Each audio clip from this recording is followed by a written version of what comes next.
And I chose SEK because it's actually one of the best performers. It is actually the best performer on the 200.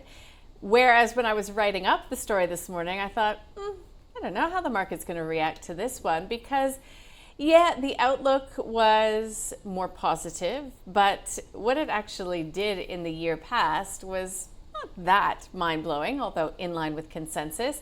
It is pointing to momentum in its Asian business with higher yield and ad volumes there, alongside double-digit yield growth across the business. Now, that growth in yields helped offset some macro headwinds and the impact of freemium on paid ad volumes.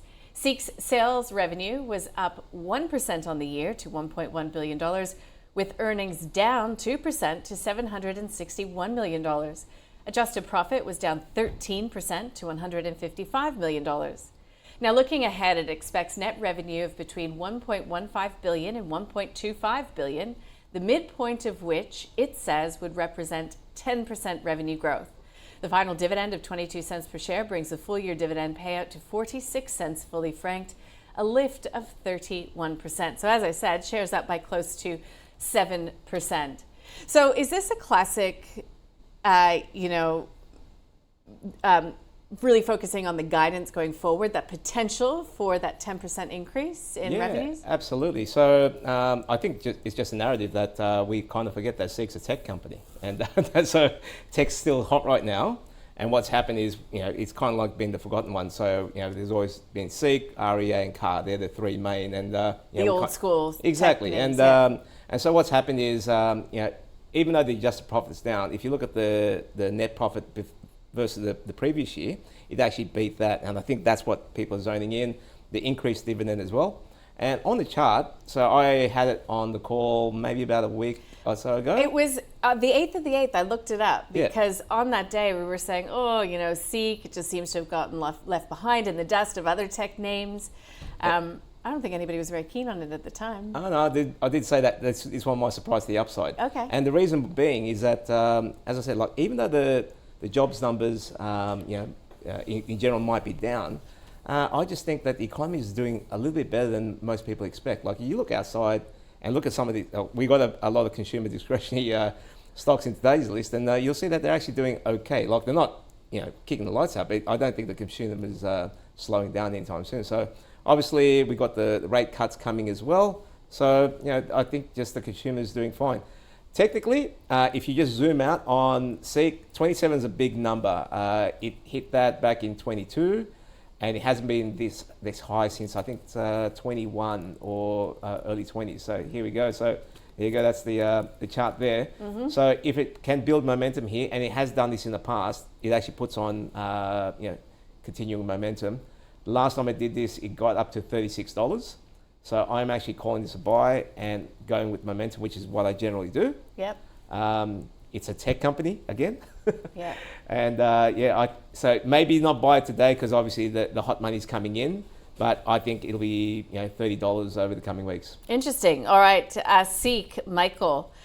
Because we talk a lot about WiseTech, we talk a lot about, Technology One and some of those companies, and it seems as if SEK has been overlooked. But are they turning the ship around, particularly in your view, when it comes to that Asian business? Yeah, so SEK, if you bundle it with the other classifieds type companies that emerged around the same time, realestate.com, carsales.com, SEK in more recent years has really been left behind. They've been talking for a number of years about becoming less reliant on the Australian market, really trying to grow the Asian businesses that they have. And this recent update indicates that although they continue to win more and more market share in ANZ markets, 5 of their 6 Asian exposed businesses have been performing very well. So I think the market's got fairly excited by that. The company had a pretty decent update in May, took a leg up then. And really that momentum has continued into this report where they were able to provide fairly solid guidance for the year ahead. And the market at the moment, I think, is very focused on companies and their ability to provide guidance. So it does appear that after a decent period of consolidation, that momentum for the SEK business looks to be improving. Just broadly speaking, looking at the broader economy, there has been a a slowing in the decline of job ads, which is obviously a positive for their ANZ business, but also the number of applications per ad through SEK has been growing very steadily, especially over recent years. So there are definitely aspects to like about the SEK update. It's one that we flagged to put under review. It's not one that we hold. We haven't held it for probably 4 or 5 years, but we've always been monitoring it, because if this company can start to kick some goals overseas,